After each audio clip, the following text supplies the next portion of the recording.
ಆಚಾರ್ಯ Shri K ಅವರಿಂದ ರೂಪುಗೊಂಡ ವ್ಯವಸ್ಥಿತ ಮತ್ತು ವೈಜ್ಞಾನಿಕ ಪಾಠಕ್ರಮಗಳ ಮೂಲಕವೇ ಇದು ಸಾಧ್ಯವಾಯಿತು. ಮನೋಜಿ ಮತ್ತು ಇದನ್ನು ಆಶ್ರಮ ವಿದ್ಯಾ ಸಮಾಜ ಮೂಲಕ ಬೋಧಿಸಲಾಗ್ತದೆ. ಆ ಪಾಠಕ್ರಮಗಳ ಕಾರಣದಿಂದ ನನಗೆ ಈ ನಿಜವಾದ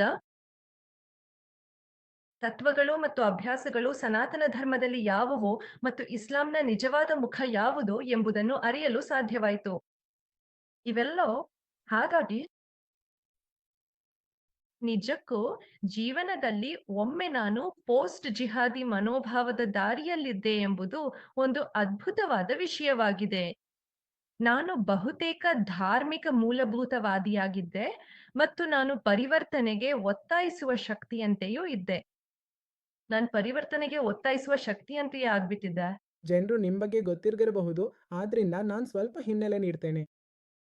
ಹೌದು. ಹರ್ಷ ವಿದ್ಯಾ ಸಮಾಜಂ ನಾನು 2016 ಅಥವಾ 17ರಲ್ಲಿ ನಿಖರವಾಗಿ ಯಾವಾಗ ಮೊದಲ ಬಾರಿ ಹೋಗಿದ್ದೆ ಎಂದು ನೆನಪಿಲ್ಲ. ಆದರೆ ಆಗ ನಾನು ಸುಮಾರು 12ರಿಂದ 15 ಹುಡುಗಿಯರನ್ನು ಭೇಟಿಯಾಗಿದ್ದೆ. ಹೆಚ್ಚಿನವರು ಹುಡುಗಿಯರೇ, ಕೆಲವರು ಹುಡುಗರು ಇದ್ದರು.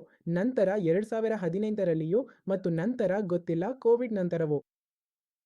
ಹೀಗಾಗಿ ನಾನು ವೈಯಕ್ತಿಕವಾಗಿ ಆಶ್ರಮದಲ್ಲಿ ಸುಮಾರು 30ರಿಂದ 40 ಹುಡುಗಿಯರನ್ನು ಮತ್ತು ಕೆಲ ಹುಡುಗರನ್ನು ಭೇಟಿಯಾಗಿದ್ದೇನೆ. ಇವರಲ್ಲಿ ಬಹುಪಾಲು ಜನರು ಇಸ್ಲಾಂಗೆ ಅಥವಾ ಹಿಂದೂ ಧರ್ಮಕ್ಕೆ ಮತಾಂತರಗೊಂಡವರು. ಯಾರು ಇಸ್ಲಾಂಗೆ ಮತಾಂತರಗೊಂಡ್ರು ಅದು ಶ್ರುತಿ ಹೇಳುವಂತೆ ಬೌದ್ಧಿಕ ಜಿಹಾದ್ ಅಂದರೆ ಅಲ್ಲವೇ? ಹೌದು, ಅದೇ ರೀತಿಯದೇ. ಹೌದು. ಇದು ಸಿದ್ಧಾಂತಾತ್ಮಕವಾಗಿದೆ. ನಾವಿದನ್ನು ಸ್ಪಷ್ಟಪಡಿಸಬೇಕು. ಮತ್ತು ಭೂ ಜಿಹಾದ್ ಇದೆ, ಅದೇ ರೀತಿ ಬೌದ್ಧಿಕ ಜಿಹಾದ್ ಕೂಡ ಇದೆ. ಆ ಪದವನ್ನ ನಾನು ಶ್ರುತಿಯಿಂದಲೇ ಕಲಿತೆ. ಆದ್ರಿಂದ ಅವಳು ಹೇಳ್ಬಹುದು. ಅದು ಅವಳಿಗೆ ಹೇಗೆ ಸಂಭವಿಸಿತು ಎಂದು ಅವಳು ನಿಮಗೆ ಹೇಳ್ಬಹುದು. ನಾನು ತಪ್ಪಾಗಿದ್ರೆ ಹೇಳಿ. 6 ವರ್ಷಗಳ ಕಾಲ ಶ್ರುತೆ